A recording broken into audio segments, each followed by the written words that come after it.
Mamma, ek verstaan nie regtig eintlik die verskil tussen die Khoisan en die San en die Khoi en die Boere nie.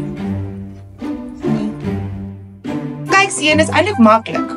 Okay, so die San was 'n semi-nomadiese samelewing wat gebruik gemaak het van 'n jagter-versamelaar-stelsel sodat hulle 'n volhoubare ekosentriese lewenstyl kan handhaaf.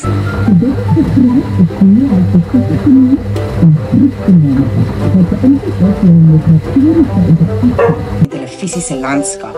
Ek dink we gaan net sê die San het gejag en die Khoi en beeste gehad. Maar ek het nog nie eens begin praat oor die kulturele interaksie na hulle kontak met die boere nie. Dis omdat ek nooit van ma vra nie. Maar kan mamma asseblief nie vir my die Summaries SA uitprint soos laas nie?